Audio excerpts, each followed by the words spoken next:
Hello YouTube, this is Morgan Airspeed Prime here with my next The Rise of Kyoshi chapter analysis video. This one's going to be for chapter 13 of the book.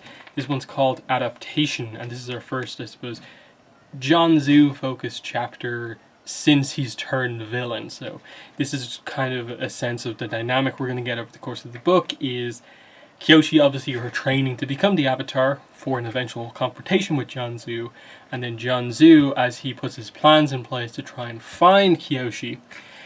So you can see both sides of things. We don't just leave our villain in the background for the rest of the book. He gets chapters of his own. The focus is on Kyoshi, but we do occasionally, look in at what Jianzhu is doing and his sort of politicking, his planning to find Kyoshi. So that's what we get here, is him sort of returning to Yokoya, informing Heiran about what happened, but lying about very specific things so he doesn't, I suppose, vilify himself to her, and then putting their first plans in place to try and get Kyoshi, and for Heiran, get her daughter back as well. So that's the core of this chapter. So getting into the details, obviously he comes home. Mui from the kitchen is the one to inform him that, Kyoshi left the place. And so there's a frustration immediately on Jianzhu that Kyoshi's left already. Heiran immediately arrives, and what he tells her is fairly important, or rather what he doesn't tell her.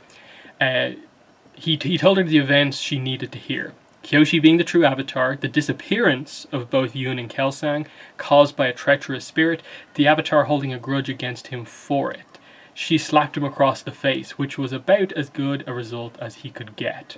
So that makes sense, just like he's made a big mistake here of just getting them involved with this spirit, and he's making it seem like it was an accident. He brought them to this spirit to find out who it was. He found out it was Kyoshi, and an accident led to Yoon and Kelsang being killed, not that he sacrificed Yoon and killed Kelsang himself.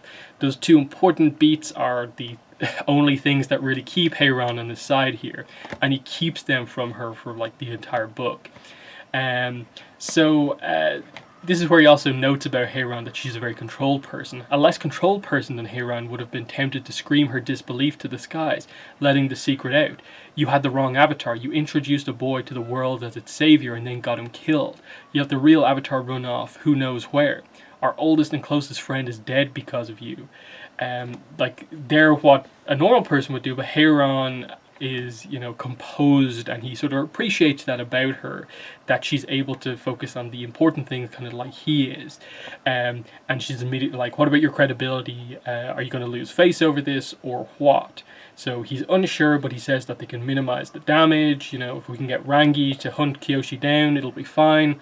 Because Kyoshi's only a maid, that's their opinion of her. She's not skilled, so she's not going to be a master of evasion.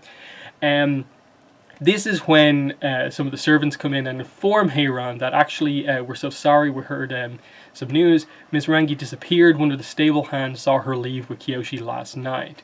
Heiran, you can tell, is super, silently furious about this. Jianzhu's like, this is a positive. Your daughter will keep her safe until we find them. Until we find them, Heiran screamed in a whisper. My daughter is an elite warrior trained in escape and evasion. We can already forget about an easy chase. So I like that one of Heiran's noting it both as a praise to her daughter's skill, but also the fact that it's a frustration in terms of what they're trying to accomplish, that her daughter is so good.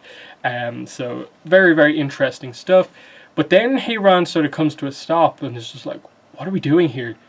Kelsang is dead, our friend is dead, and instead of mourning him, we're standing here plotting how to maintain our grip on the Avatar. What has happened to us? What have we become? A very logical, statement, and it's it's little moments like that I think over the course of this side of the story help you kind of stay on Heiran's side of things, that she's been kept out of the loop, she hasn't been told the full story, and is trusting her friend, but she hasn't seen the darker side of him that we've seen, and that's why she's on his side. But it is moments like that of her being like, why are we politicking here and not having this kind of emotional response to our friend being killed, are what really keep you on side with her, and that she is being kept in the dark in a lot of this. Jianzu's response to this is, we've grown old and have become responsible is what's happened. That Kelsang made the same promise to Karuk that we did. We can honor his memory, both of their memories, by continuing on in this path, that they will get the Avatar back. Heiran asked this interesting question that will be important because we'll get introduced to this character a little later on. What if she falls in with one of Hui's allies? Jianzu grimaced at the mention of the Chamberlain's name. I suppose that's always a risk, but I'm fairly certain she wouldn't know who he is or which masters he's got his hooks into. I don't even know who sided with him yet. So that's one of Jianzu's sort of rival, politickers, basically, who might also have a good support system. And that's sort of the only worry that he sort of has is if Kyoshi ends up kind of coming across people that are familiar with him of being the Chamberlain. So he acknowledges, my reputation will take a hit, especially given that we're going to have to at some point reveal Kyoshi as the Avatar to the world. But his opinion on it is that once he has Kyoshi in his kind of group, under his roof, he's training her, it'll all fall back in line. He has so much sway in the Earth Kingdom, he can get around just the mistaken kind of identity of the Avatar for the most part. He's kind of calmed down after all of this, after this discussion, mainly I think thanks to Heiran's lack of a overly emotional response has kind of calmed him down.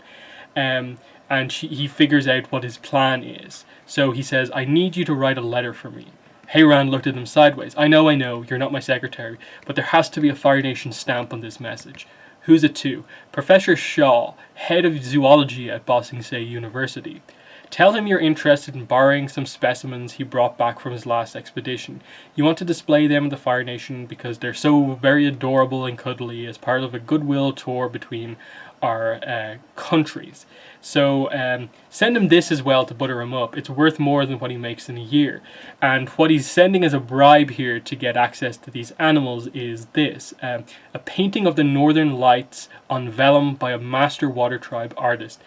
I like that reference, just mentioning the Northern Lights from the Northern Water Tribe. We obviously saw them in Korra and stuff like that. I like that thing that someone has painted them, of course, because it must be a beautiful sight within this world. And it's a painting is worth so much, and he's using. This is what Jianzu does to get what he wants. It says here, Heiran seems slightly disgusted by his reluctance on bribery, but that was an Earth Kingdom cultural quirk that people from the other three nations often had trouble getting used to. Which adorable and cuddly animals are we talking about, she said. Jianzu twisted his lips and sniffed. The Shearshoes. So, big reveal here as the chapter comes to an end there.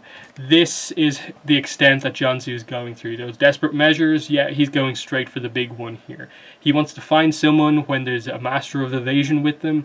Go for the Shearshoes, because they can sniff anything across the world. We know that already, but we get more on them here. So, in a way, this is the perfect thing to go after them. They can immediately take someone out, kind of paralyze them without killing them, and hunt them down. It's the perfect thing. It is a great plan, and he's using Heiran's influence to kind of get what he wants here as well. I like the planning, that there's initial sense of just chaos when he comes back. Of he has to inform Heiran, and how much of the lie should he build up right now with her? What's the reaction from all the other characters? From his perspective, what's happened? Like, is Kyoshi here? Oh, she's gone. Rangi's gone with her. Now he sort of knows what he's dealing with. Okay, they've ran away from us. They're not coming back. Me and Heiran will get them back. This is how we do it. I like the sort of logical planning from him now. He's done something crazy he can't come back from in the last chapter. Now he has this lie that he has to keep up. And what are the lengths that he's going to go through to keep himself in contention to sort of be the trainer of the Avatar? And now he's going to have to keep this lie up that, like, effectively, what is he doing? Like, does he reveal right now Kyoshi is the Avatar? Does he reveal that the whole Yoon thing was a lie? Does he inform everyone in the world that they're dead? Or is it like Heiran and him keeping the secret? Like, what does he say to, like, everyone else? Because, of course, he has all these master benders coming in and out of the mansion. He has all these connections. Those people are going to be asking questions. Does he tell everyone the same thing he told Heiran? I don't think so. So it's going to have to be like this other lie of like, okay, Heiran I've lied to about certain things.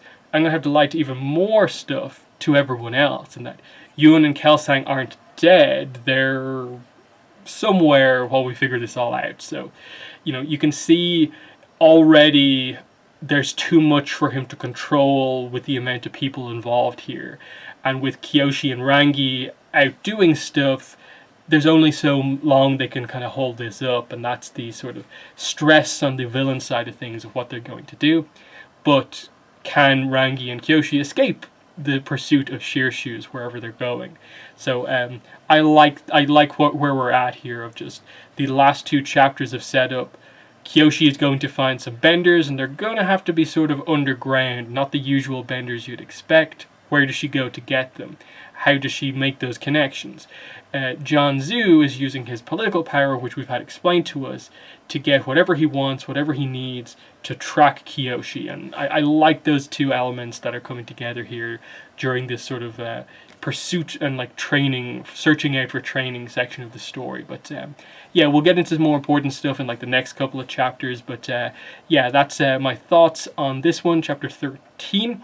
But yeah, what are your thoughts on this chapter? But that's been the video. Thanks for watching, and bye.